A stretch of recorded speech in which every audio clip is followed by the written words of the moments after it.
Sebelum saya terangkan teks persisnya, itu ada sekian problem dalam memahami Quran, terutama kalau lewat terjemah. Problem itu bisa gawat betul, bukan gawat-gawatan tapi gawat betul. Misalnya ada ayat begini dan terjemahnya pasti begini. Fa'aina ma tuwallu fasamma wajhullah. Kamu menghadap mana saja, di arah manapun, di sana ada ridhonya. Itu kalau hanya pakai terjemah, tentu menjadikan kita sholat bisa menghadap ke timur, ke barat, ke utara, dan ke apa? Selatan. Saya cerita sedikit tentang asbabun nuzul. Memang tema sekarang tentang asbabun nuzul. Dulu Rasulullah SAW ketika di Mekah itu sholat menghadap Ka'bah. Tapi setelah pindah di Madinah, di mana Madinah itu ada komunitas Yahudi dan Nasrani, Rasulullah itu menghadap ke Baitul Maqdis. Kira-kira 16 bulan.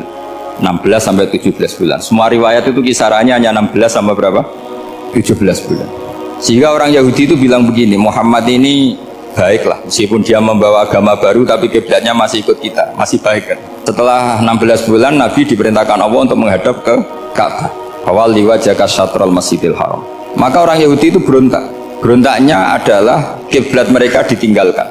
Cara berpikir orang Yahudi itu kiblat mereka ditinggal. Sehingga mereka bilang mawallahum an qiblatihim allati kanu 'alaiha. Apa yang menjadikan umat Islam berpaling dari kiblat Baitul Maqdis. Kemudian mereka provokatif betul. Ini perlu diperjelas. Provokatif. Bilang begini. Inna Muhammadan tahayyara fi din. Muhammad ini bingung dalam beragama. Sehingga habis ngomong A ngomong B, habis kiblat Ka'bah, kiblat Baitul Maqdis. Sehingga dalam banyak tarikh disebutkan peristiwa kiblat itu terbanyak melahirkan orang murtad, orang yang keluar dari Islam gara-gara provokasi orang Yahudi. Muhammad tahayyara fi dini. Muhammad tuh bingung dalam menentukan pilihan apa? Beragama. Kemudian walhasil singkat cerita akhirnya Nabi itu madhep Ka'bah. Apa yang terjadi mukjizat itu adalah bahwa agama ini agama yang mewakili semua agama sebelumnya yang masih orisinil. Yaitu Nabi akhirnya berargumentasi Ka'bah adalah kiblat yang asli, yang lebih tua. Terus mereka tanya, buktinya apa? Dijawab oleh Quran, fihi ayatum bayyinatum maqamu apa? Ibrahim. Ka'bah bukti tertua adalah di situ ada makam Ibrahim. Makam itu jejak kaki. Ya kalau bahasa Indonesia makam itu kuburan. Kalau dalam bahasa Arab makam itu jejak apa? Jejak kaki. Sehingga diketahui oleh sejarah, dibuktikan di situ ada jejak kaki siapa? Nabi Ibrahim. Sementara nisbatnya Baitul Maqdis itu adalah kepada Nabi Musa dan Nabi Harun. Yang ini adalah turunan dari Nabi siapa? Ibrahim. Hikmahnya apa? Begini, sebagai bukti bahwa Baitul Maqdis pernah menjadi poros Islam atau poros Tauhid, maka Nabi Muhammad pernah disuruh menghadap ke Baitul Maqdis. Buat inget-ingetan kalau ini pernah menjadi poros apa? Tahu? Tapi tetap tua-tuaan masih tua apa? Nah, kenapa tua Ka'bah tadi? Karena Ibrahim adalah Abul Anbiya, bapak dari para. Dan di situ ada jejak kakinya. Fihi ayatum bayyinatum maqam. Bukti itu belum cukup. Dibuktikan lagi bahwa Ismail kecil itu hidupnya di Ka'bah. Kita tahu sa'i baina Safa wal Marwah adalah karena Siti Hajar sedang mencari apa? Jadi ada bukti sekian, bukti empirik bahwa Ibrahim itu kiblatnya itu Ka'bah, bukan Baitul. Sehingga ada kata-kata fihi ayatum bayyinatum maqamu. Nah, tanpa ngerti asbabun nuzul, kamu akan mengartikan fa'ina ma tuwallu fasamma wajhullah itu salah. Karena di situ kamu menghadap mana saja, maka di situ ada ridhonya. Maka para ulama memberi catatan, maksudnya begini, kamu menghadap kemana saja, asal itu yang diperintahkan Allah, maka di situ ada ridhonya. Harus seperti itu maknanya, disesuaikan dengan konteks asbabun nuzul. Tanpa seperti itu tidak bisa. Dan masih banyak lagi kepentingan tentang asbabun nuzul. Jadi problem sekarang adalah banyak mufassir yang hanya mengartikan dari terjemah. Itu bahaya sekali. Jika ada orang yang menikah secara mut'ah, itu kan mirip kayak transaksi zina. Mereka berdalil famastamta'tum bihi minhunna fa'atuhunna ujurahun. Perempuan yang sudah kamu nikmati, yang penting kamu bayar. Terjemahnya seperti itu. Karena ujur itu jamaknya ujroh. Itu fatal sekali. Padahal ayat itu begini, settingannya begini, setting siakul kalamnya atau asbabun nuzulnya begini. Jadi sekaligus, memang saya sengaja ngaji dengan tema yang berat untuk penghormatan pada yang ngaji. Kalau temanya ringan kan kayak TPQ. Begini asbabun nuzulnya begini. Wal muhsanatu minan nisa yang awal juz 5 itu, ya kita santai aja. Yang awal juz 5 itu sebetulnya maktuf, diatafkan pada ayat hurrimat alaikum ummahatukum wa banatukum wa akhwatukum wa ammatukum wa kholatukum wa banatul akhi wa banatul ukhti. Jadi perempuan yang haram dinikah itu ada 7 yang faktor nasab, yaitu siapa? Ibu, putri, saudara putri, bulik dari bapak, amah itu bulik dari bapak, kholah itu bulik dari ibu, keponakan dari saudara lelaki, keponakan dari saudara perempuan. Ini disebut haram karena nasab gen. Kalau orang Jawa bilang hanya 4 karena ngitungnya bulik baik dari bapak maupun ibu. Kalau orang Jawa bilang kan bulik terus keponakan dihitung 1, padahal ada keponakan dari saudara lelaki, ada keponakan dari saudara apa? Perempuan. Wa banatul akhi wa banatul ukhti. Terus kedua, haram karena rodok. Kita tahu dalam hukum Islam rodok adalah sama dengan nasab. Jadi ibu yang pernah menyusui kamu berarti jadi ibu kamu, dan saudara sepenyusuan berarti menjadi saudara kamu. Ini disebut wa ummahatukumul lati arda'nakum wa akhwatukum minar rodok. Terus ketiga, haram karena musoharoh, karena besanan.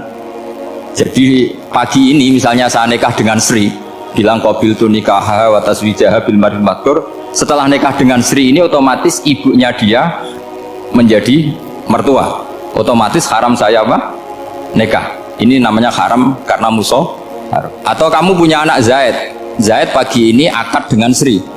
Berarti Sri adalah menantu Anda. Otomatis haram bagi Anda. Itu namanya haram karena musoharoh, karena bisanan.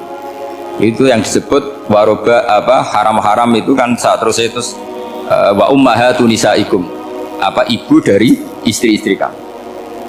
Memang ini agak jelimet, tapi memang syaratnya mufassir harus biasa jelimet. Jangan hanya nyari partai ayat-ayat untuk kepentingan partai. Wah, itu ngeri. Kacau Quran dipakai kampanye. Terus itu berarti sudah 3 kan? Haram karena nasab, karena rodok, haram karena musoh. Terus yang keempat ini haram yang bukan karena sebab pada seorang perempuan, tapi karena istri orang. Disebut wal muhsanatu minan nisa. Haram menikahi perempuan yang masih milik orang lain. Nah, orang lain yang menikahi ini istilahnya Allah adalah lelaki yang menikahi perempuan ini adalah lelaki sing muhsinina ghairu musafihin, secara nikah yang sah. Nah, nikah yang sah itu begini dalam hukum fikih Islam. Saya nikah dengan Sri, kalau hanya akad itu saya wajib bayar mahar hanya separuh. Jadi kalau saya janji bayar 1 miliar berarti wajib bayar berapa? 500 juta. Kalau janjinya 100 juta hanya bayar 50 juta. Itu yang wajib bil akdi. Nanti wajib sepenuhnya nunggu bil jima. Kalau sudah hubungan intim baru wajib 100%. Jadi kalau ada di Jawa nikah dengan seperangkat alat sholat itu yang atasannya tok itu wajib karena akad. Nanti bawahnya nunggu setelah hubungan apa? Intim. Nah, ini hukum Quran bukan hukum saya. Makanya kan wa in talaqtumuhunna min qabli an tamassuhunna, saat terusnya terus fanis suma faradtum, hanya wajib bayar setengah. Nah perempuan yang sudah diajak hubungan intim itu kata Allah fa'atuhunna ujurahun, maka wajib kamu bayar penuh. Jadi ayat itu tentang perempuan yang sudah dinikah, kita harus bayar berapa? Harus bayar penuh. Ini penting saya utarakan. Nah, problem kita sebagai orang Indonesia ini juga problem Pak On, problem semua kiai. Mahar di Indonesia itu nggak bisa dibahas di Quran karena keterlaluan, kecilnya itu keterlaluan. Saya ini kan kiai, sering ngakatkan tuh sampai bosan, seperangkat alat sholat itu ngawur sekali. Ini mbak-mbak harus nggak mau gitu. Saya provokasi minimal itu ya berapa? 100 juta berapa? Pantasnya berapa? Pantasnya berapa? 10 gram itu berapa nilainya? Kan 1 gram 500.000 baru 5. Kan ya sudah mendingan itu 10 gram. Quran itu bayangannya gini, sambil latihan, yang hafal-hafal biar latihan. Jangan dapat beasiswa karena hafal tapi nggak jelas juntrungannya. Quran tuh bayangannya gini, ini nggak mungkin Quran ini bisa dibaca di Jawa. Wa in aradtum istibdala zawjin makana zawji wa ataitum ihdahunna qintaran fala ta'khudhu minhu syai'a. Jika kamu nikah sama seorang perempuan, kemudian kamu cerai, maka mahar yang sudah kamu berikan jangan ambil lagi. Karena mahar di Arab itu mahal 100 juta, kadang mobil Alphard, kadang GMC. Sehingga setelah menceraikan tuh kebayang menarik. Kok enak dulu saya memberikan itu kan dapat servisnya. Sekarang sudah saya cerai, saya tarik. Kalau mahar di Indonesia kan seperangkat alat sholat. Jadi gak kebayang ada kalimat fala ta'khudhu minhu jangan ambil lagi. Kebayang ngambil aja enggak? Apalagi kalau nikahnya sudah 2 tahun kan sudah lusuh sudah. Tapi kalau di Arab itu kebayang karena mahal. Makanya orang Arab suka nikah orang Indonesia karena murah. Jadi bahasa kintoron tuh harta yang nggak ternilai. Wa atitum ihdahunna kintoron. Kok yang nggak ternilai? Mahal betul. Itu pernah saya hitung. Ada yang mahar itu 400 juta. Ya sekira segitu. Nah makanya setelah dicerai Allah memperingatkan setelah kamu kasihkan ya jangan minta lagi. Kenapa kepikiran minta? Karena jumlahnya besar. Kalau di Indonesia kepikiran nggak minta ya? Nggak kepikiran, saking kecilnya. Seperangkat alat sholat kadang 1 juta. 1 juta itu setelah hubungan intim, sebelumnya yang wajib hanya 500. Itu kan nggak kebayang. Makanya susah ngartikan Quran di Indonesia, kadang susah karena kadang terlalu. Itu pernah Sayyidina Umar radhiyallahu anhu pernah bilang begini, wahai para perempuan, mahar itu jangan mahal-mahal, kasihan para lelaki. Itu ada perempuan alimah ya, orangnya alim betul, meskipun nggak pernah sekolah di UI tapi alim itu usul langsung gini, ya Amirul Mukminin laisa dzalika laka ya Amirul Mukminin waqad qala ta'ala wa atitum ihdahunna qintaran. Kamu hanya seorang Amirul Mukminin, tidak berhak bikin aturan pembatasan mahar. Allah saja tidak batasi, kenapa kamu batasi?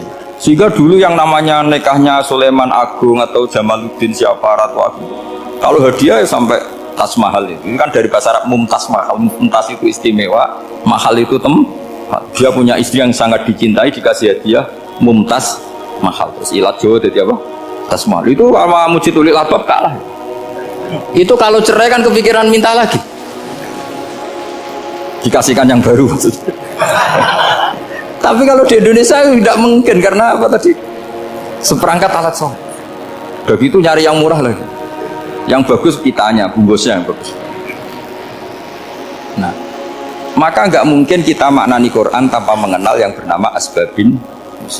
Karena makna ayat itu bisa kacau kalau kita tidak tahu asbabin. Yaitu kayak tadi makna fa'ina ma tuwallu fasamma wajhu. Itu maknanya kan kamu menghadap mana saja, boleh saja di sana ada ridhonya Allah. Berarti kan bisa ke timur, ke selatan, ke utara, ke barat. Itu bahaya betul.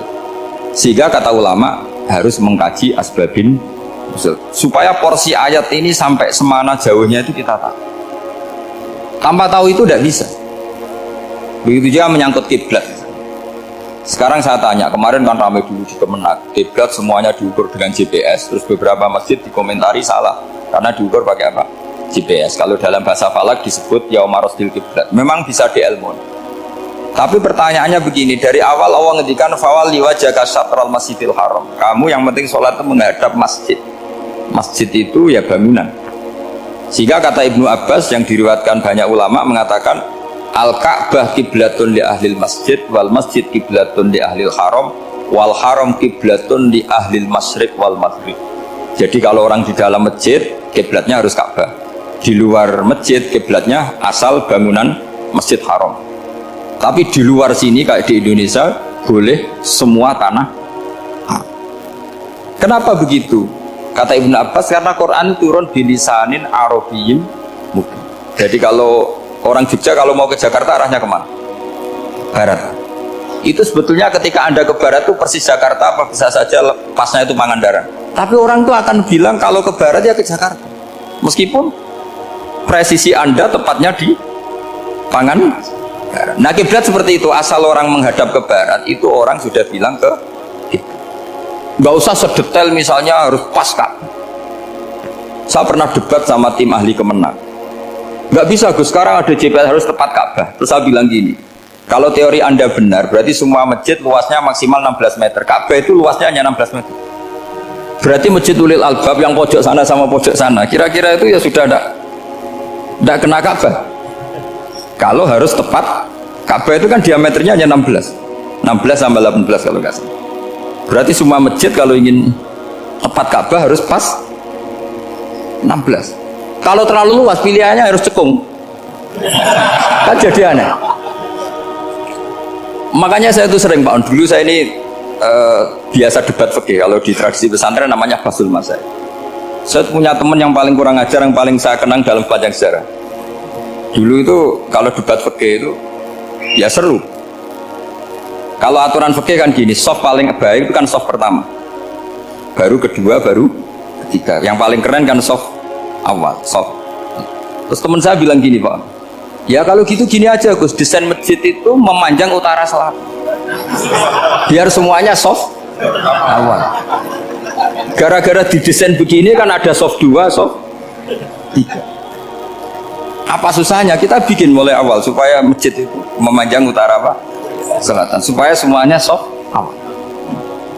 Ya kalau ada hukum ya diimplementasikan dalam desain bangunan katanya. Itu kan kacau. Terus akhirnya saya jawab, lalu setelah begitu yang paling afdol siapa? Yang dekat imam. Ya sudah, bikin cekung saja kalau gitu. Artinya gini ya, beragama itu yang sehat. Jadi beragama itu berdasar riwayat. Pernah ada ulama yang hitung Madinah menghadap Ka'bah itu ya tidak pas. Pernah dihitung pakai GPS. Kiblat Madinah ke Ka'bah itu ya tidak pas. Tidak seperti yang pernah dianjurkan Kemenak. Karena apa? Agama ini ngikuti bilisanin arabiyyin mungkin seperti jenengan gini. Semua ini istilahnya apa? Menghadap Gus Bah. Padahal ada yang agak sana. Semuanya ngaji sama siapa Gus Bah? Ya sudah. Istilahnya bertatap muka. Memangnya kita benturan. Ini bahasa. Jadi seperti ini semua namanya apa? Berhadap. Padahal ada yang agak samping. Ka'bah juga gitu. Sebenarnya tidak se-ekstrim yang dibayangkan orang-orang. Cuma kalau bisa tepat, ya kita harus tepat. Tapi tetap saja tidak perlu 16 apa? Meter. Fa'aina ma tuwallu fatamma wajhuhu, itu artinya menghadap. Menghadap itu menghadap arah. Makanya Allah tidak dawuh fawalli wajhaka nahwal Ka'bah, tapi fawalli wajhaka syatrul Masjidil Haram.